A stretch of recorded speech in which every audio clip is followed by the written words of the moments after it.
If you played Pokemon Red, Blue, or Yellow without playing Pokemon Stadium, or if you played Pokemon Gold, Silver, or Crystal without playing Pokemon Stadium 2, you did not get the full experience of those games. In a lot of ways, the Pokemon Stadiums functioned like a DLC for the first couple of generations. DLC that required a whole separate console to purchase.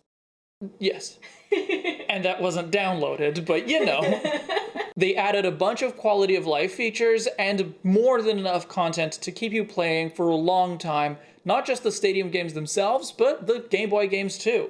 I know I'm not the only one who feels nostalgic for the Stadium games, but I think most people agree that as the franchise has developed, especially over the last couple of generations, the space for a new Stadium game has disappeared. But I don't think that's true. It is absolutely true that many features from Pokemon Stadium are now either completely or at least partially covered by main series games or related services. The really big draw of the Stadiums was seeing your Pokemon battle in 3D, something that is standard for main series games now. Almost every feature from Oak's Laboratory, a Pokedex, a trading facility, Pokemon storage, managing your Pokemon collection across multiple games, that's all part of Pokemon Home now. Oak's Lab did also offer storage for items and eggs, and the Pokédex there had original flavor text, but those are relatively minor features, and I wouldn't be totally surprised to see them added to Home eventually. The library in Earl's Academy in Stadium 2, it offered a complete list of Pokemon, including their movesets, what each move does, and also a type chart and listings of items and egg groups, so it offered pretty much the same information as a Cerebi or Bulbapedia or Pokemon database. The free battle mode, which let you battle against a friend or an AI trainer using a number of rule sets, was basically the same as a Wycom Link battle or a Victory Station casual battle, except for the AI opponent option. In the Gym Leader Castle, you could rematch all of the Gym Leaders, Elite Four, and Champion, plus Team Rocket and Red in the Stadium 2 iteration. And main series games have routinely had rematches against all kinds of major characters in some form or another for several generations now. The Game Boy Tower let you play your Game Boy games on the TV screen, and that's sort of the whole point of the Nintendo Switch. Although with the Doduo and Dodrio modes, you could actually play your games in 2, 3, or even 4 times speed, which was a huge boon for replayability. I certainly would have appreciated a speed-up option for certain sections of Shield when I replayed that. You didn't have to spend much time going through the dialogue that you already knew, grinding was much faster, or even hatching eggs or navigating the region felt like a breeze. And of course, all of this made preparing for the other Stadium modes much faster as well. But nowadays, speed up isn't as important as just skipping cutscenes and dialogue, and it certainly isn't something that I would expect to see as a side game feature. That would be weird.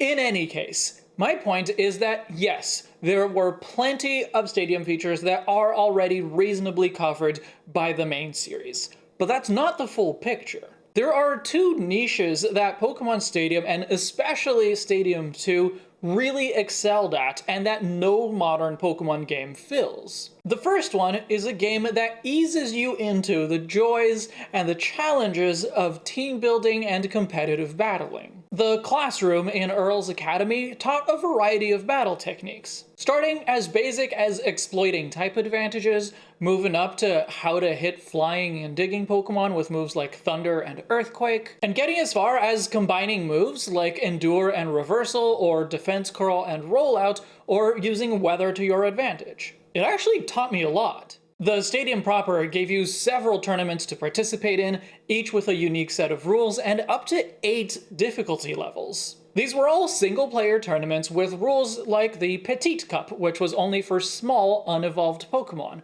or the Challenge Cup, where the teams were randomized, or the more standard Prime Cup. I think the closest modern equivalents are things like the Battle Tower or Restricted Sparring, but nothing quite fills that role. The Stadium had more varied rule sets, which also made it more interesting to challenge. The tournaments were all finite, so they always had 8 battles each. But on the topic of difficulty, the opponents and their teams were predetermined and fixed for each difficulty level, meaning that you could adjust your team knowing what you were going to face and where your weaknesses are. If an opponent relied a lot on, say, sleep or confusion, you could make sure you had a Pokemon with the appropriate berry. And because there were different difficulty levels, you could work your way up rather than throwing yourself at a high-level challenge right from the start. I didn't feel compelled to get through restricted sparring, for example, because the difficulty was very high right off the bat, and so I didn't really get a chance to feel comfortable with that meta. Plus, most battle modes, whether in the stadium or the gym leader castle or even free battle, allowed you to pick rental Pokemon, and even build teams that featured both your own Pokemon and rentals. The rentals weren't as strong as Pokemon that you could raise yourself, mostly because they had suboptimal movesets, but you could team build slowly.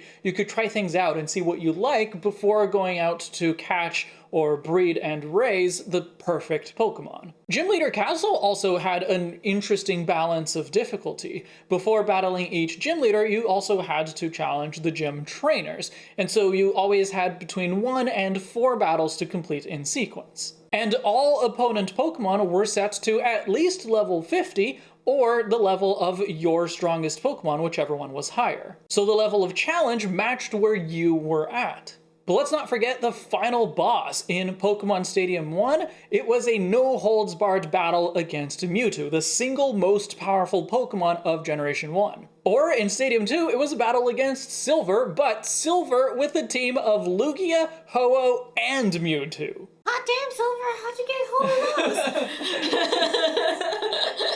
those? These are incredibly difficult battles, especially in round 2 when all of their stats are maxed out. But by the time you reach them, you've completed all of the lessons at the academy. You've conquered Master Ball class for all of the stadium tournaments. You've defeated Red in the Gym Leader Castle. You've worked your way up through the difficulty ladder, and you're ready. And then you lose, but still, you have what it takes to find the path to victory. I would love to get a game that accomplishes the same thing, but teaches modern battle techniques like abilities, speed control, spread moves. I always feel out of my depth doing online tournaments these days, but playing Pokémon Stadium 2 as a kid gave me the confidence to participate in my first tournament. I think a game that is primarily single player, but that also features some PvP, would be the perfect environment for that. But that is only one of the roles that Pokémon Stadium had and that I don't see filled today. The other one was a party game, a casual game that's easy to pick up and play with your friends, even if they're not already big Pokémon fans. Of course, what made the Stadium successful as a party game was mostly the minigames, especially when you played them as a tournament.